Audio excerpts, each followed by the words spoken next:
Bueno, pues hablando de conflictos y atentos a este choque, a este chantaje de Reino Unido, os quiero preguntar pues por uno de los motivos, ya no solo de estos movimientos de Reino Unido, sino también de lo que está pasando en Venezuela. Vamos a poner el foco en Ucrania y os quiero preguntar una vez más por la situación en Pokrovsk y en Kupiansk. Hemos contado ahora, bueno, cómo está la situación en el frente, con uno de los mayores avances de Rusia en las últimas semanas. Se dice que es la mayor ofensiva en lo que va de año. Jesús, quiero preguntarte por esto, ¿cómo está la situación en Pokrovsk y en Kupiansk y sobre todo cómo de cerca está la retirada de las tropas ucranianas, ¿no? Porque cada vez parece que la situación es más límite, más crítica?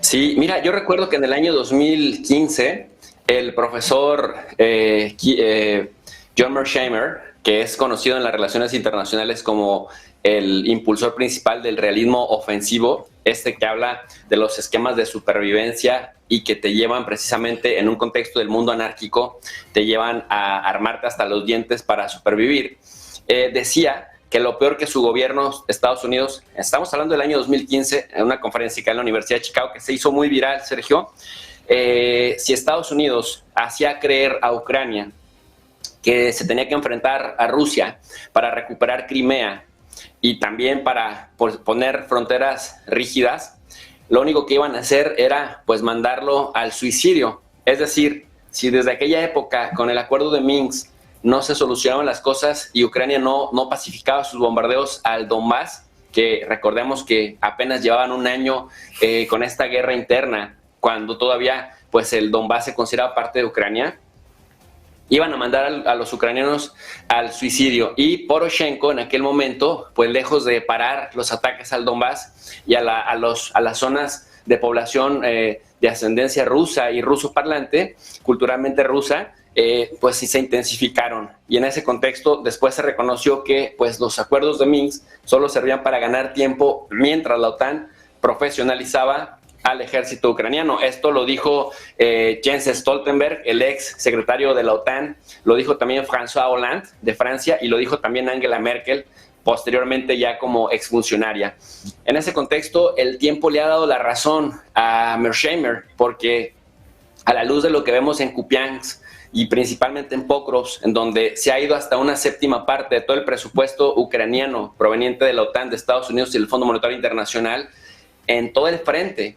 Entonces ahí es la gran apuesta, era la gran apuesta, y cuando nosotros vemos a fuentes como Zodiac Maps o Deep State, ¿no? Fuentes ucranianas que van rastreando satelitalmente el avance diario de uno o de otro bando, el avance ruso, la resistencia ucraniana y viceversa, estamos observando que prácticamente, Sergio, es cuestión de que caiga ahora Mirnorab o Monroe y que puedan las tropas que tengan que irse, se puedan ir por Svitle o por Rivne, pero lo veo muy complicado porque prácticamente cuando uno ve las imágenes satelitales ya le hicieron la pincelada que las tropas rusas han venido haciendo a lo largo de todo el frente cuando llegan a una zona urbana importante.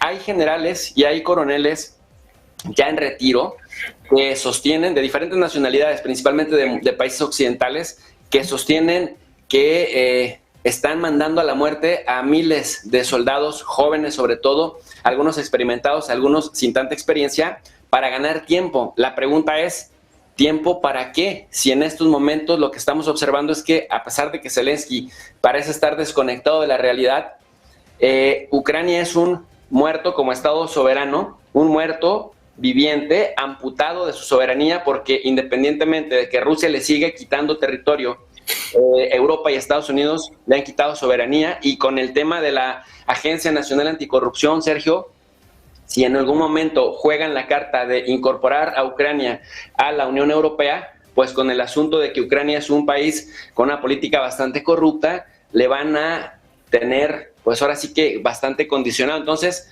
por donde se le vea, si en estos momentos no de tajo no paran esto que estamos observando, pues adiós Ucrania como ente soberano, si es que en algún momento la tuvo, Sergio.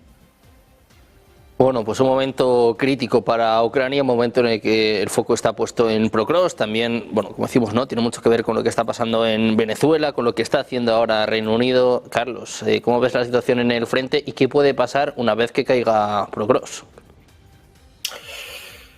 estuvimos la semana pasada hablando de esta cuestión, puesto que el cerco a estas ciudades pues se iba cerrando, se aproximaban las tropas rusas y anticipó muy bien Eduardo cómo esa zona que es, por un lado, es un centro neurálgico de transporte, cuenta esa zona con, creo que es la última mina de carbón.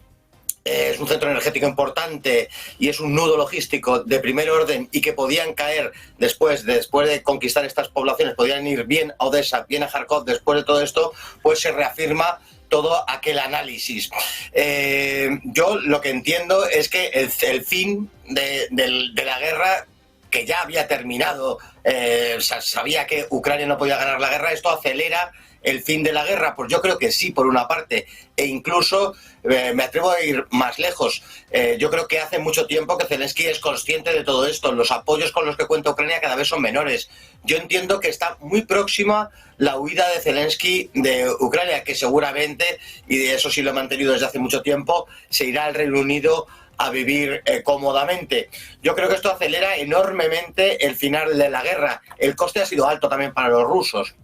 No ha sido ningún paseo llegar a conquistar estas zonas, pero la importancia que tienen, el simbolismo que tenía la zona, que los ucranianos se han dejado lo que no tenían por defender esta zona, la posibilidad de caer sobre Kharkov u Odessa, acelera el fin enormemente, y yo creo que posibilita el acercamiento de un fin, puesto que si se fuera Zelensky, todo sería mucho más fácil para sentarse a una mesa de negociaciones y poner fin a esta sinrazón que lleva demasiado tiempo existiendo. Nunca tuvo que tener lugar este conflicto, pero desde luego está existiendo mucho más en el tiempo de lo que hubiera sido deseable para todos, principalmente para los ucranianos, lógicamente.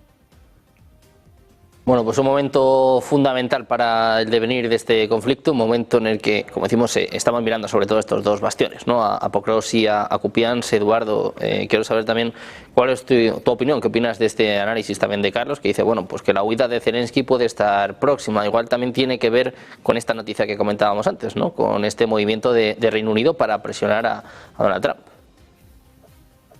Bueno, presionar a Donald Trump. También lo que está buscando es una salida para sus propios intereses en Ucrania, lógicamente Reino Unido.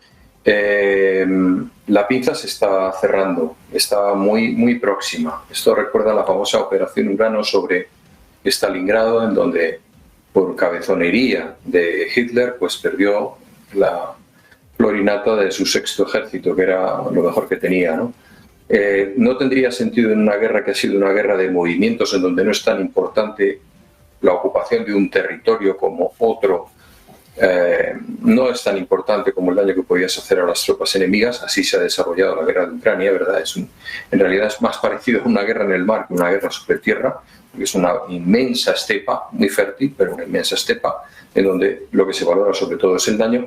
Pero en esta ocasión efectivamente estamos en un centro de comunicaciones, en unas enormes minas de carbón, y en el último bastión antes de la frontera natural del Dnieper, ¿sí? Y aquí llega un momento en el cual hay que recapacitar. Hay que recapacitar en Kiev y considerar si ya el tiempo de Zelensky ha pasado o debería haber pasado. Ya hay voces en Occidente que están poniendo en valor alternativas a Zelensky para ocupar esa cabeza. ¿Por qué? Porque Zelensky, por la propia trayectoria de su discurso a lo largo de todo este conflicto, no puede ser el hombre que firme una paz. Yo creo que Ucrania no debería desaprovechar la oportunidad de llegar a un acuerdo de paz. Yo creo que cada vez que ha renunciado a un acuerdo ha sido para mal. Hace un momento Jesús hablaba de los acuerdos de Minsk, lo que darían ahora por encontrarse en esa situación, ¿no? Una situación en donde realmente en ese momento Rusia lo único que reclamaba para Donetsk y Donbass era el respeto a la minoría rusa, algo que por cierto tampoco está haciendo Ucrania con las minorías centroeuropeas en su frontera oeste, en donde incluso llegó a prohibirles el uso de su idioma, algo que la Unión Soviética en su momento no llegó nunca a ejecutar, ¿no? esa prohibición. Yo creo que en este momento, desgraciadamente para Ucrania, la decisión de si hay paz o no hay paz, si hay un acuerdo o no hay un acuerdo, la tiene Rusia. Y un país que va ganando la guerra difícilmente pide que el conflicto se acabe. ¿Por qué? Porque puede llegar a ocupar zonas de muchísimo mayor interés, como pueda ser la costa de Odessa, y convertir a Ucrania en ese enorme estado fallido, en donde a dentelladas se irán comiendo polacos, rumanos y cualquiera que se sienta agraviado por Ucrania en el tiempo, ¿no? ¿Se convertirá ese resultante en un estado de la Unión Europea? Bueno, la Unión Europea tiene sitio para pequeños estados como Bélgica y Holanda, porque no va a tener un estado que quede reducido prácticamente a la nada, que sería el futuro de Ucrania si las cosas están así. Hay otro aspecto que he seguido y son unas declaraciones de unos expertos economistas ucranianos de enorme prestigio, que han señalado que de continuar los ataques a las centrales energéticas en Ucrania, a partir de la bajada de temperaturas por debajo de 10 grados, no habría luz para todos los ucranianos, ¿no? Es decir, ni luz, ni calefacción, ni nada. Hace un momento hablábamos con Jesús que tienen una ola de frío ahora mismo en México. Bueno, una ola de frío entre 0 y 5 grados. 10 bajo cero en Ucrania, digamos que es el pan nuestro de cada día en invierno, ¿no? Y eso va a ocurrir, no pueden esperar que ocurra. Dices, ¿y esto por qué es? Pues bueno, si preguntas a los rusos te dirán que es una represalia por haber atacado también refinerías en territorio ruso, ¿no? Bueno, pues como se suele decir, donde las dan las toman, y Rusia tiene recursos, drones y misiles como para dejar en el, como diría Shakespeare, el invierno del descontento a toda la población ucraniana, ¿no? Con lo cual yo creo que urge un acuerdo de paz, urge una mano tendida, urge un cambio de dirección en la cúpula de Ucrania, precisamente para establecer un acuerdo que salve lo que se pueda salvar y sobre todo el honor de un pueblo tan sufrido y que ha dejado tantísimas víctimas en esta guerra. Yo creo que Pokrovsk no debería ser la tumba de toda una generación de nuevos reclutas ucranianos jóvenes, porque no tendría ningún significado en el resultado final de este conflicto.